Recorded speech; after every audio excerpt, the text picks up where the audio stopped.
अस्सलाम वालेकुम class, how are you? वालेकुम अस्सलाम मैम। वालेकुम मैं अस्सलाम ठीक, आप मैम। बताएं।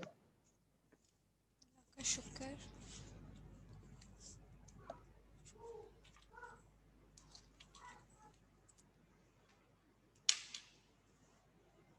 चलिए जी, आज का लेक्चर शुरू करते हैं। कोई क्वेश्चन हो you can ask me during the lecture via chat, और at the end of the lecture I will unmute you all of you. और कोई बात होगी, कोई प्रॉब्लम होगी, हम तब डिस्कस कर लेंगे। ठीक है जी।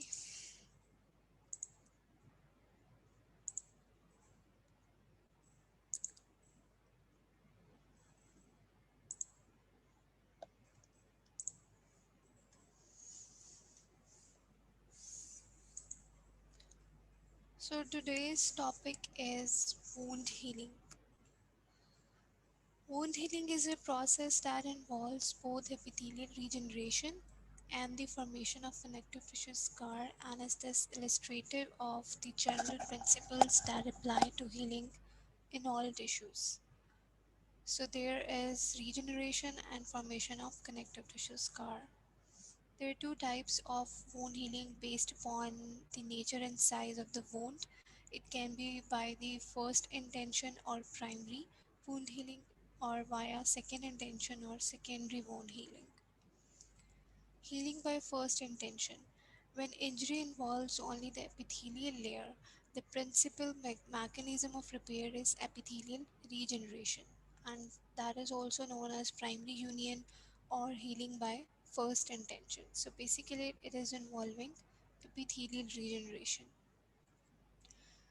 So what happens, the wounds with opposed edges, इसमें जो wound gap होगा edges के दरमियान में, वो small है, so they can be sutured along, and it is a clean, or these are the sterile wounds. For example, जब surgical incision देते हैं तो इसका gap बहुत कम है, these are opposed edges जिसको suture किया जा सकता है, and these are clean wounds, not the contaminated. कोई बड़ी injury नहीं है, कोई greater loss of tissues नहीं होता है इसमें. Secondary intention wounds with unopposed margins, जो unequal margins होंगे, इनका gap इतना ज़्यादा होगा कि आप उनको easily suture नहीं कर सकते, because they are separated edges. Gaps in the tissue due to substantial loss, बहुत ज़्यादा loss हुआ होता है, और infection हो सकता है, foreign bodies हो सकती है. Examples: crush injury, infected wounds and burns. So this is a picture of a crush injury. There is substantial loss of the tissue here, and crush injury with skin grafting, क्योंकि ये इतना ज़्यादा loss है, इसको skin graft की ज़रूरत है. This is also a large वोन, सो ये सेकेंडरी इंटेंशन से हील होगा, और इसमें भी there is some foreign body जो निकाली हुई है, and these are the separated edges. However, the basic mechanism of healing by primary and secondary union are similar, and the most distinct feature between the two is wound contraction of the wounds, that is seen in healing by second intention, not in the first. क्योंकि जो first intention से हो रहा होता है वो बहुत ही smaller wound होता है, उसमें कंट्रैक्चर नहीं होता. Events in wound healing.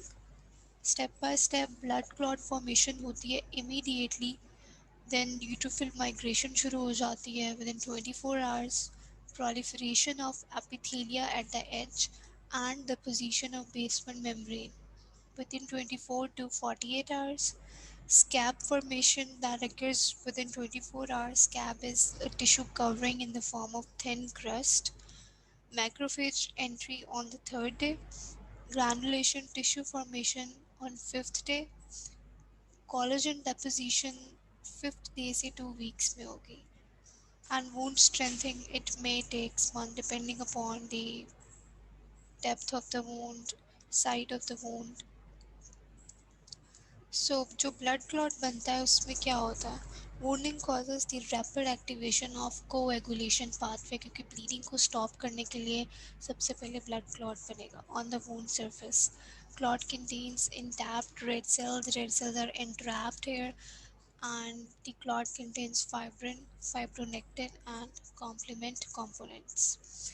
It serves to stop the bleeding and also as a scaffold, as a support for migrating cells which are attracted by growth factors, cytokines and chemokine released into the area. जब भी कोई wound होगा, injury होगी, इसमें inflammation साथ साथ चल रही होगी, cytokines, chemokines सब कुछ release हो रहा होता है और at the same time blood clot formation होगी और उसकी वजह से क्या होगा कि डिफरेंट सेल्स वहाँ पे जो न्यूट्रोफिल्स डब्ल्यूबीसी सर्कुलेशन से at the site of injury move out करते हैं.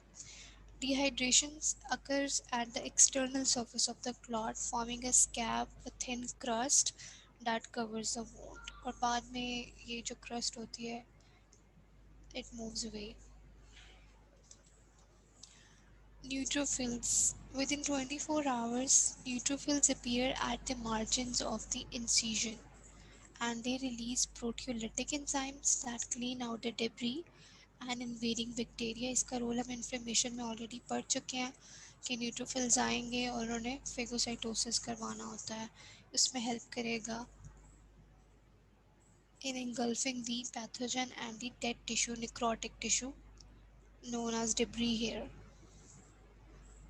फॉर्मेशन ऑफ ग्रैनुलेशन टिश्यू भी हम पढ़ चुके हैं कि ये हाईली वास्कुलराइज्ड होता है, इसमें इन्फ्लेमेटरी सेल्स होते हैं एंड प्रोलिफरेटिंग फाइब्रोब्लास्ट होती हैं, एंजियोजेनेसिस हो रहा होता है. तीन चीज़ें मैंने आपको बताई थी.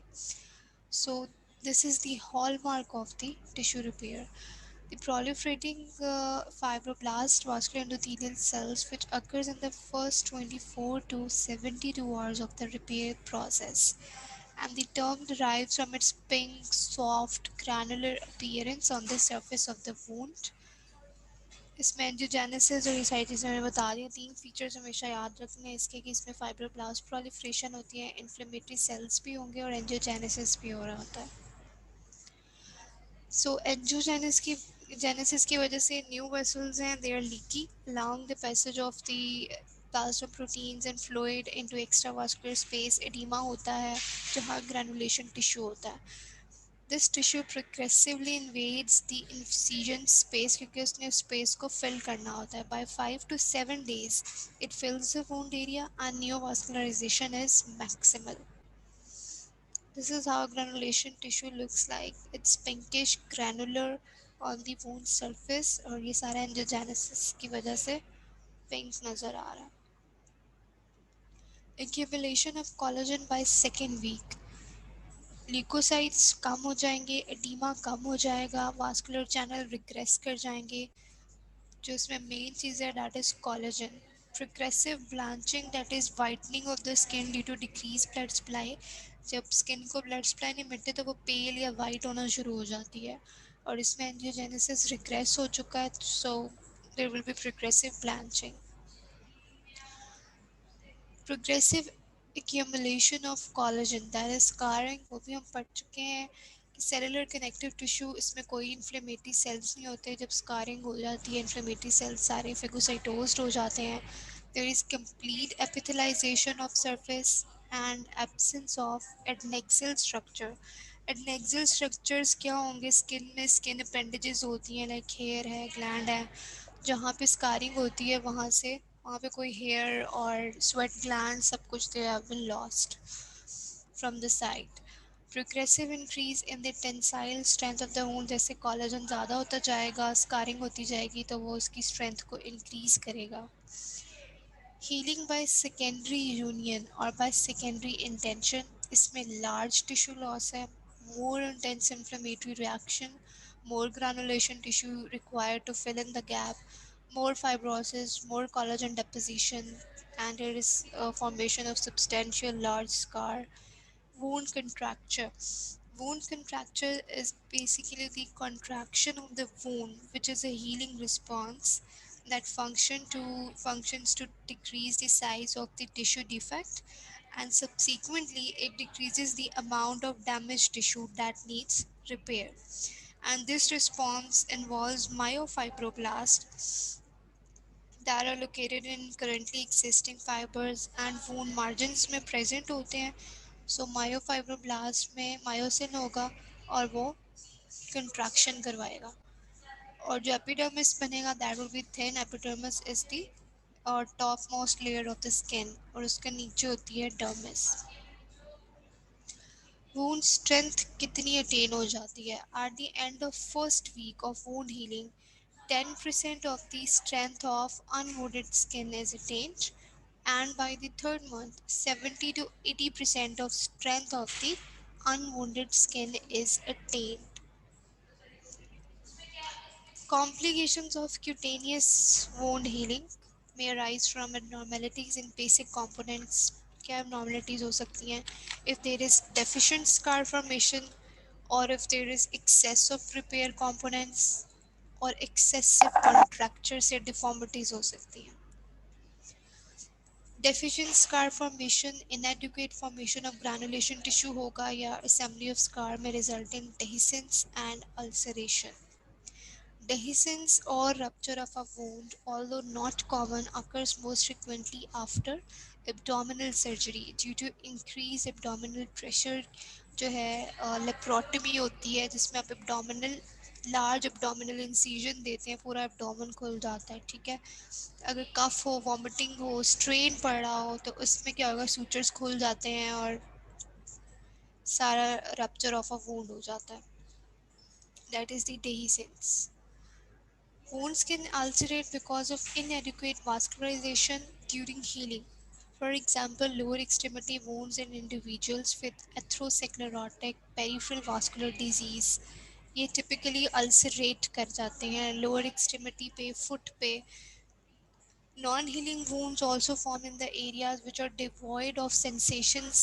इसके typical examples होती है diabetic patients में diabetic peripheral neuropathy हो जाती है, राइट। उनको एक्सट्रीमिटीज़ पे सेंसेशंस नहीं आती, स्पेशली लोअर एक्सट्रीमिटीज़ पे, और उस पर क्या होता है जी, न्यूरोपैथिक अल्सर्स बन जाते हैं, यूजुअली डायबिटिक फुट होता है, वो इसीलिए बनता है क्योंकि न्यूरोपैथिक अल्सर है, पेशेंट को सेंसेशन नहीं आ रही होती और वो अल्सर ख़राब होता जाता है, and the patient can not take care of it क्योंकि उसे पेन नहीं फील हो रही होती, सो वो उसको इग्नोर करता रहता है, सो उसकी वजह से अल्सरेशन हो सकती है। सो डायबिटिक फुट या डायबिटिक पेरिफेरल न्यूरोपैथी और एथ्रोस्क्लेरोटिक पेरिफेरल वास्कुलर डिसीज, इन दोनों में wounds can ulcerate typically. This is a diabetic neuropathic ulcer with concomitant peripheral artery disease. ठीक है जी, ये अल्सरेट हुआ, उसके बाद उस अल्सर की भी हीलिंग जो है वो आहिस्ता आहिस्ता स्टार्ट हो गई। Time to healing was 3 weeks here, और इस वोंड की उसने कहा है कि जी हीलिंग 5 weeks में हुई है, क्योंकि ये डीप वोंड है एज कम्पेयर टू दिस, ये थोड़ा सुपरफिशियल नज़र आ रहा है हमें और ये डीप है।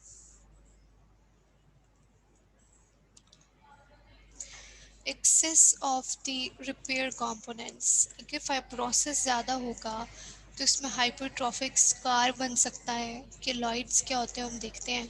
Proud flesh, also known as exuberant granulation tissue, where there is excessive growth of connective tissue and blood vessels that begin to fill in a healing wound. In severe cases, it takes on a cauliflower-like appearance, protruding beyond the skin surface. Desmoids, also known as aggressive fibromatosis, these are the benign tumors and present most often in the abdomen, arms में, legs में present होगा, और इसमें भी extensive fibrosis हो जाता है ज़रूरत से ज़्यादा। The accumulation of excessive amounts of collagen may give rise to a raised scar known as hypertrophic scar, and they generally develop after thermal or traumatic injury that involves the deep layers of the dermis. So hypertrophic scars सिर्फ अगर epidermis involve है तो उसमें नहीं होगा, probably dermis involve होने से होगा, यूजुअली डीप बर्न्स में हो सकता है। If the scar tissue grows beyond the boundaries of original wound and does not regress, उसको हम कहते हैं keloid. This is a hypertrophic scar after the surgical suture. ये रेज जो आपको नज़र आ रहा है ये hypertrophy हुई हुई है। Hypertrophic scar after burn. Scar keloid, ये keloid है, ठीक है। जो अगर wound का जो margins है वो पीछे रह गए और ये उसको भी outgrow कर गया है, और ये रिग्रेस नहीं कर रहा होता। यूजुअली ये होता है कि जो फीमेल्स अक्सर आती हैं हॉस्पिटल सेटअप में जो ईयर पर्सिंग करवाती हैं उनमें ये बहुत कॉमन होता है, बिहाइंड द ईयर बन जाते हैं और काफ़ी इसकी शेप ख़राब हो जाती है, डिफॉर्मिटी हो जाती है कि इसलिए जो ईयर पर्सिंग होती है वो कभी भी ऐसे ही कहीं भी बाज़ार से जाके नहीं करानी चाहिए। अगर वो अनस्टेरलाइज्ड होगी उनकी वजह से ये प्रॉब्ली हो जाता है issue. So that is a common keloid example. Third one is contractures, exaggeration of contracture. Normally तो एक contractures secondary wound healing में एक normal response था, लेकिन अगर वो exaggerate कर जाएगा तो it can result in deformities after serious burns. Contracture prone areas होते हैं जी palms of hands, soles of the feet and anterior thorax. ये देखिए रिस्ट पे फ्लेक्शन हुई भी है क्योंकि इसको एक्सटेंसिव बर्न्स हुआ, एक्सटेंसिव कॉन्ट्रैक्चर्स हुआ, और ऐसी जो प्रॉब्लम्स होती है फिर वो प्लास्टिक सर्जन्स के पास जाना पड़ता है because it's a surgical intervention. Fibrosis. The term fibrosis is used more broadly to denote the excessive deposition of collagen and other extracellular matrix components in a tissue. The term scar and fibrosis they're used interchangeably. एक ही बात है. Classically activated macrophages in fibrosis क्या करते हैं? They remove the microbes and dead tissues को remove करेंगे. और इसके लिए stimulating factors कौन से हैं जी? Interferon gamma and tumor necrosis factor. Alternatively activated macrophages क्या करते हैं? ये वो होंगे जो जिनकी माइक्रोबायोसिडल एक्टिविटीज़ कम है, उनका ग्रेटर और मेजर रोल किस में है? Tissue remodelling, angiogenesis and scar formation में. और इसमें कौन से फैक्टर्स हैं? इंटरल्यूकिन 4 होगा and interleukin 13. Alternatively activated macrophages produce TGF beta, which is transforming growth factor beta, and other growth factor that are involved in the repair process. TGF beta is an important fibrogenic agent produced by most of the cells in the granulation tissue.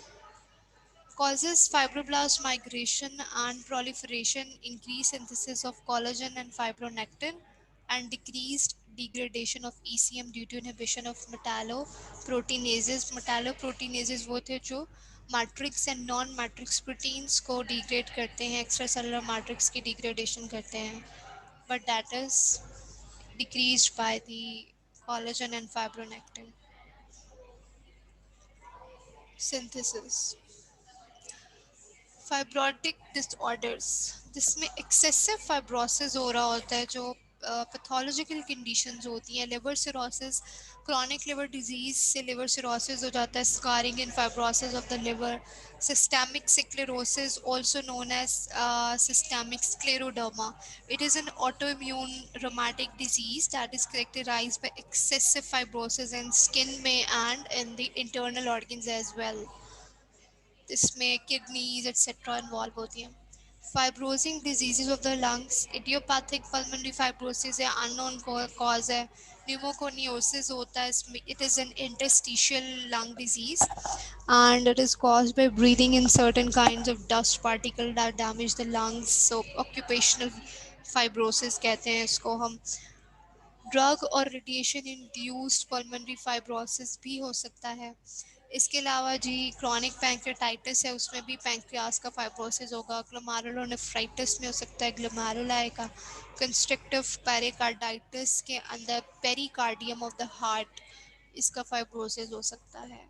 और एक दफ़ा fibrosis हो जाए तो that is the dead end. इसके बाद वो functional नहीं रहता tissue. So that is a serious thing for attention. Okay जी, जो मेजर पॉइंट्स हैं आज के लेक्चर के, main phases of cutaneous wound healing are inflammation तो हो ही रही है जिसमें साइटोकाइंस, कीमोकाइंस, इन्फ्लेमेटरी सेल्स आएंगे, फिर ग्रैनुलेशन टिश्यू बनेगा, एक्स्ट्रासेलुलर मैट्रिक्स रिमॉडलिंग होगी, कोलेजन डेपोजिशन होगी, and they heal by primary intention, and secondary healing involves more extensive scarring and wound contractures होते हैं secondary में. Wound healing can be altered by many conditions, particularly infection, diabetes, the type, volume, location of the injury are more important factor that influence the healing process. ज़्यादा injury हो रही है, ज़्यादा sensitive जगह है तो ज़्यादा प्रॉब्लमेटिक होगा, उसके लिए ज़्यादा वुंड हीलिंग रिक्वायर्ड होगी. Excessive production of ECM can cause keloids in the skin as air lobules पे बन सकते हैं, जैसा मैंने एयर पर्सिंग की एग्जांपल दी थी. Persistent stimulation of collagen synthesis in chronic inflammatory diseases leads to fibrosis of the tissue, often with extensive loss of the tissue and functional impairment obviously होगी, क्योंकि collagen fibrosis हो जाए तो वो functional नहीं रहेगा. ओके जी, आज का लेक्चर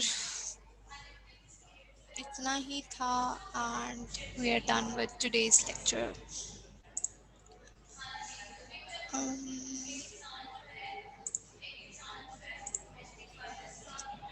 चलें जी, अगर कोई क्वेश्चन है तो यू कैन क्या आस्क. मैम, जो हमने एंटी डिजीजेस पढ़ी है उसमें सिस्टमेटिक स्क्लेरोसिस दोबारा बता दें. सिस्टेमिक स्क्लेरोसिस को हम सिस्टेमिक स्क्लेरोडर्मा भी कहते हैं. It is an auto immune disease है, ठीक है, जिसमें एक्सटेंसिव प्रोडक्शन होती है and accumulation of collagen. Skin के अंदर भी होती है और इंटरनल ऑर्गन्स में होती है, किडनीज में होती है, और इसमें और बहुत सारे सिम्टम्स आते हैं, डिटेल में है वो. लेकिन जो फाइब्रोसिस हो रही होती है उसमें majorly skin and kidney and other, liver भी इन्वॉल्व हो सकता है, ये सारा कुछ इन्वॉल्व होता है, और ऑटो इम्यून रोमाटिक डिजीज़ है.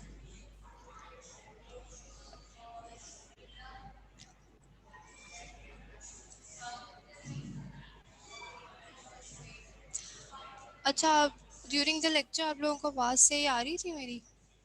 पीछे से कोई डिस्टॉर्शन तो नहीं आती? नो मैम, सही थी.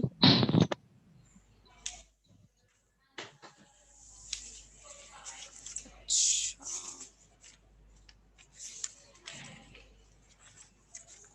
चलें जी, फिर अटेंडेंस स्टार्ट करते हैं. अगर किसी की अटेंडेंस रह जाए वो मुझे एंड पे बताएगा या बताएगी, और कोई मेल का इशू हो, कोई प्रॉब्लम हो, मुझे एंड पे you can address.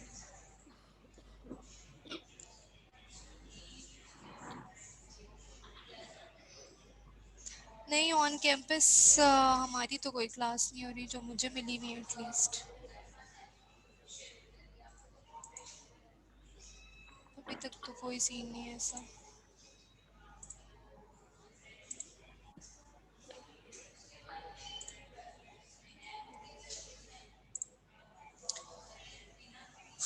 हंजिला Zahid.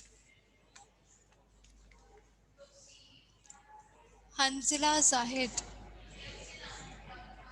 Absent. Mohammad Ahad Ajmal present. कोमल. कोमल. कोई कोमल है हम आप लोगों की क्लास में, क्योंकि ये एब्सेंट ही होती है हमेशा. Aabroo Fatima. Aabroo Fatima present. Amna Shakeel present. Mohammad Awais Danish. Mohammad Awais absent. Sania Arshad present है. Awais okay. Sania Arshad absent. Usama Ahmed. Usama Ahmed absent. Ayesha Qaiser. Ayesha Qaiser absent. Maheen Rauf. Maheen Rauf present. Tanzeela Tariq.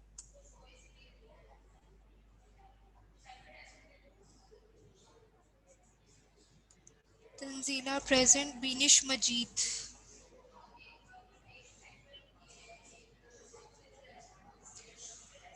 Taiba Yaseen. Tayyaba Yaseen absent. Nawera Tajammul. Nawera Tajammul absent. Amna Manzoor. present. Bisma Tahir, present. Saira Aslam, present. Mohammad Sharoon, absent. Zain Asif, Zain Asif, absent. Sayyid Amar Abbas,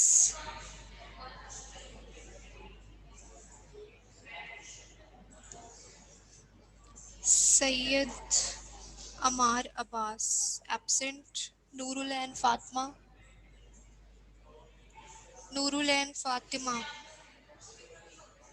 absent. Shahtaj Bajwa,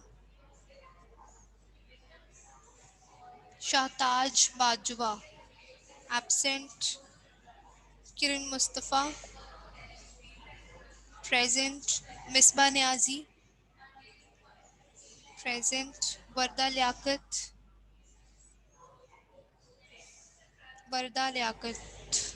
present.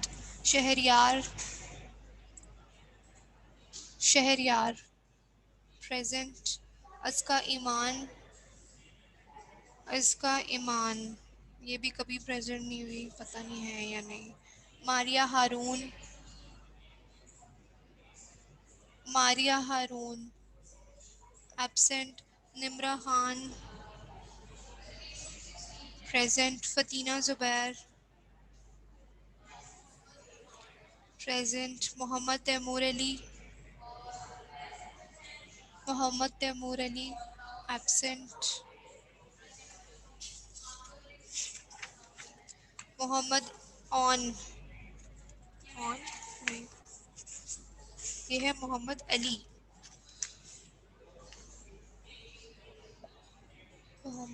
Present. Syeda Aiman Khalid, present.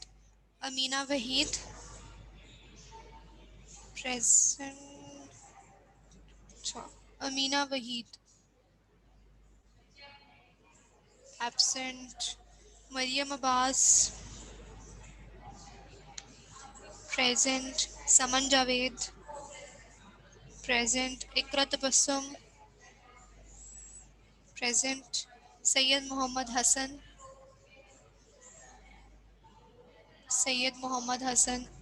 Absent. Warda Qasim, absent. Armish, present है.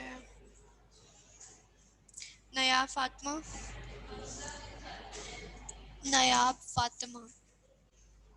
Absent. Zubair Ahmed,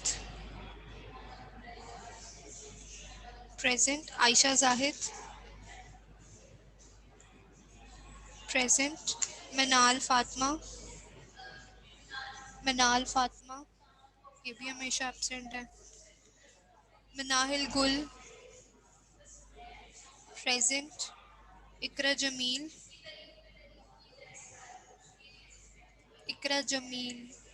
present. Rabia Jameel, present. Fatima Akmal, present. Savera Aslam,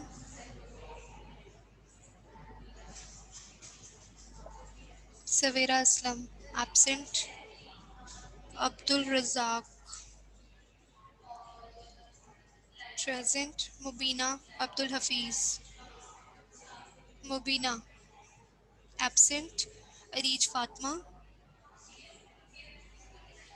Fatima, Mubeena present है. ठीक है. Areej present. Beenish, ये दो बीनिश हैं. 241524 Binish, absent. Nadia Talib, present. Mareen Kanwal, present. Munazza Zaheer, present. Manahil Kashif, present. Khateeja Shakeel, present. Mariam Saif, Mariam Saif absent. Amna Farooq present. Iqra Rehman, Iqra Rehman absent. Khateeja Zafar, Khateeja Zafar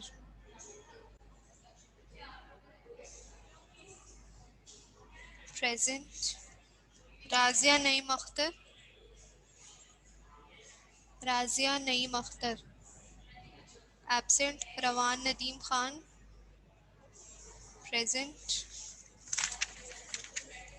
on Ahmed Siddiqui present. Mahnoor Khan,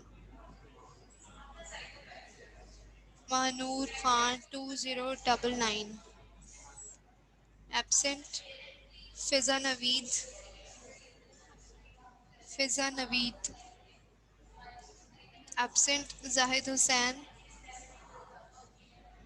Fiza present. Zahid present. Hina Abbas, Hina Abbas present. Masooma Zahra, जी Fiza you are present. Masooma Zahra absent. Rabia Ali,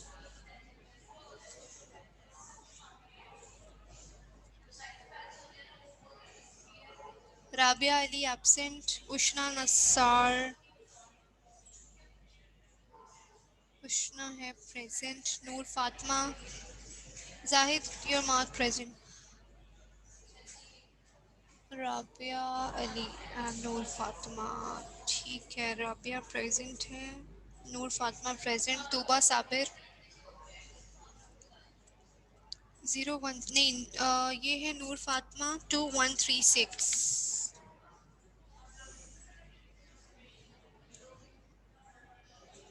ये absent है। तूबा साबिर प्रेजेंट। ये कौन सी नूर फातिमा है, आप अपना नंबर ज़रा बताएं मुझे। 136 ठीक है। Hira Tabassum present. Sorry Saifa Zafar present. Qonain Fatima,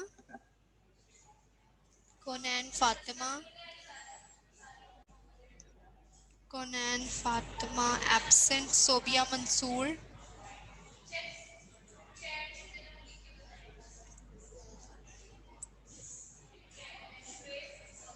present. Areej Asif present. Zeenat Anwar present. Anam Aslam present. Zainab Saleem, Zainab Salim,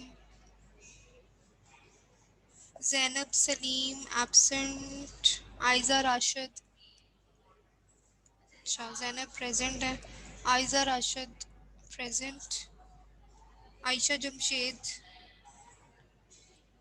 present. Ayesha Sumaiya present. Sadiqa Shahzadi, Sadiqa present. Masooma Zara present.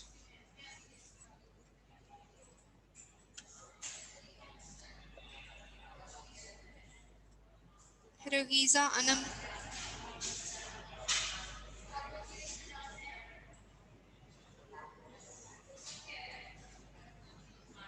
ये एक बच्चे जो मासूमा, मासूमा सज्जाद है वो, ठीक है। रगीज़ा प्रेजेंट। महमूना रहमान,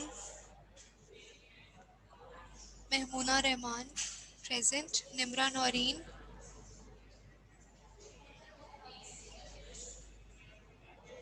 निमरा नौरीन। अगर आपने हॉस्पिटल या कहीं जाना होता है मुझे लीव भेजा करें, मुझे बार बार मैसेजेस करके डिस्टर्ब ना करें, ना आया करें ऐसे लेक्चर में। फिर टेक अ प्रॉपर लीव और attend the lecture. Nimra Naureen present, Sehar Nadeem,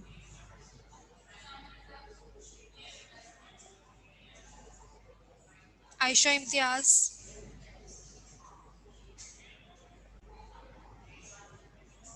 present, Iram Saeed,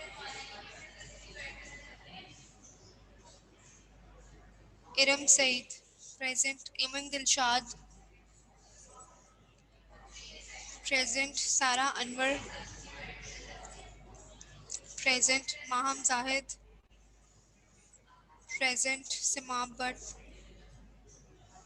present, Zainish Fatima, Zainish Fatima, present, Sana Habib, present, Hira Binte Raza, present, Rida Zahra, हाँ जी जैनिश लग गई है, Rida Zahra, absent, Maham Zulfiqar, Maham Zulfiqar present, Ghazia Waseem, Ghazia Waseem absent, Rimsha, Rimsha present, Rimsha Amin है ये, Anam Naureen, Anam Naureen present, Zarwa Gohar, Zarwa present, Tehmina present, Iqra Rafiq present, Amna Shakeel, Amina Shakeel absent, Hussain Ahmed, Amna present है, Hussain Ahmed absent, Hadia Abid, Hadia Abid absent, Bashair Ashraf present, Amna Shakeel, आपका नाम मैं 2 दफ़ा बोल रही हूँ, फिर आपने कभी मुझे ये कहा होगा कि मेरी अटेंडेंस नहीं लगी है, कोई इशू होगा, उसकी वजह से मैंने ऐड कर दिया दोबारा। चलें जी, ठीक है। हाजरा तारिक प्रेजेंट, मारिया मंशा, मारिया मंशा प्रेजेंट, नूर फातिमा 2017 प्रेजेंट, फिजा इफ्तिखार प्रेजेंट, असद सैफ प्रेजेंट। अब किसी की अटेंडेंस रह गई है तो बताएं। महानूर खान आपकी तो लग गई भी है। मरियम सैफ आपकी भी मैंने बोला था नाम, आप नहीं थी तब। सवेरा, अंजला आपकी तो स्टार्ट में ही बोली थी। इकरा रहमान, आयशा कैसर, अच्छा जी, नूरुलैन फातिमा, नूरुलैन 2 हैं अब, ये कोई तीसरी है। नूरुलैन फातिमा आपका आईडी क्या है? तैयबा यासीन, इकरा रहमान, हाँ जी बताएं। इकरा रहमान, नूरुलैन फातिमा,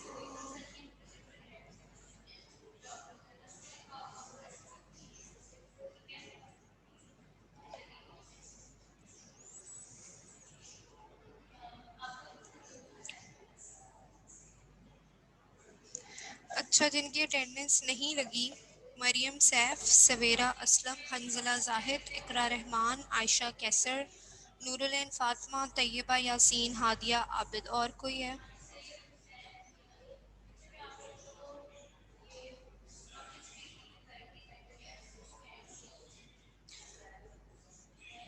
अच्छा आप लोगों की अटेंडेंस मैंने बोली थी लेकिन आप लोग तक नहीं थे, ठीक है। होगा अब ये कि आई चेक दी रिकॉर्डिंग, अगर आप आखिरी 2-4 मिनट में तशरीफ़ लाए हैं तो अटेंडेंस नहीं लगेगी, अगर आपने लेक्चर अटेंड किया है तो अटेंडेंस लग जाएगी। बाज़ औक़ात नेट डिस्कनेक्ट होता है लेकिन वो भी रिकॉर्डिंग पे आता है, जब आप आ रहे हैं जा रहे हैं सारी रिकॉर्डिंग होती है उसके अंदर। लेकिन मैं मीटिंग इसलिए लॉक नहीं करती, मैंने स्टार्ट में की थी और मुझे स्टूडेंट्स ने ये कहा था कि नहीं, हमने हमारा नेट डिस्कनेक्ट हो जाता है। ठीक है, और अगर कोई भी बच्चा जो मिस हो गया जिसका अभी नेट का कोई इशू है, अटेंडेंस नहीं लगी, वो मुझे मेल कर दिया करे और मैं चेक करके अटेंडेंस लगा दिया करूँगी। ठीक है, मैं चेक कर लूँगी, कोई इशू नहीं है। If you were present attendance लग जाएगी, इसकी टेंशन लेने की ज़रूरत नहीं है। क्विज़ जो है वो नेक्स्ट मंथ में होना है इंशाल्लाह, और डेट एग्जैक्ट तो अभी मुझे भी नहीं कंफर्म, लेकिन आपको मैंने कैलेंडर भेजा था उसमें डेट्स भी थी, लेकिन नेक्स्ट मंथ होगा। सो आप अपनी तैयारी जो है वो साथ रखें।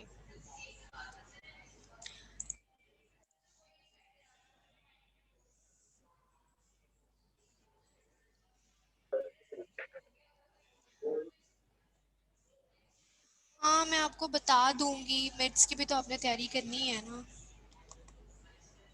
अभी मेरा खुद भी पोर्टल वगैरह का इशू चल रहा है, वो रिजॉल्व होगा तो मैं कुछ करूँगी ना। लेक्चर्स होंगे, देखिए अभी आपके 6 लेक्चर्स तो हो गए हैं, एटलीस्ट 8 तो होंगे। बाकी एग्ज़ाम की डिटेल मैं आपको जल्दी बताऊंगी, क्योंकि अभी मेरा ख़ुद भी नहीं हुआ कंफर्म किस तरह बनाना है, और मेरा पोर्टल और वो थोड़ा इशू है, वरना मैं आपको खुद भी बता देती। लेकिन ये है कि अब आपके 6 लेक्चर्स हो गए, इसको प्रिपेयर कर लें आप, आगे 2-3 लेक्चर्स और ऐड तो होंगे।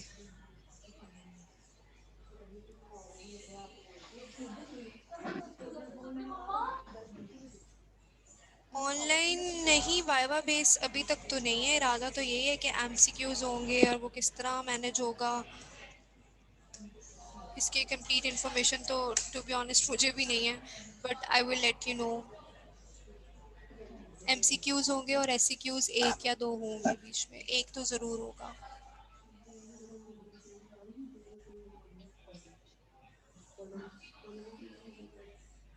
बाकी देखते हैं अब किस तरह हमें ये गाइड करते हैं। अच्छा, और कोई इशू, कोई बात? टाइम पे उठती हूँ।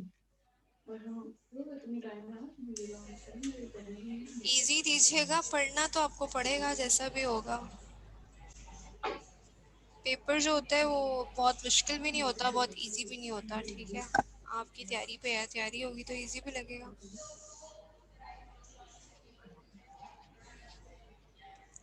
बच्चे सारे जो असाइनमेंट्स और क्विज है ना, इसका मैं आपको नेक्स्ट वीक कंफर्म बता दूंगी। ठीक है,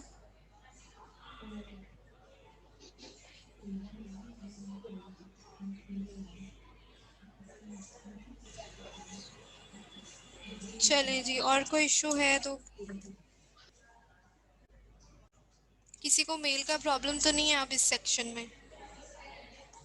आई होप सो कि नहीं होगा। कोई इशू हो, कोई क्वेश्चन हो, यू कैन मेल मी। किसी के अटेंडेंस का इशू है वो मुझे मेल कर सकता है, और नेक्स्ट लेक्चर इंशाल्लाह will be on Thursday. Okay जी, अल्लाह हाफिज़।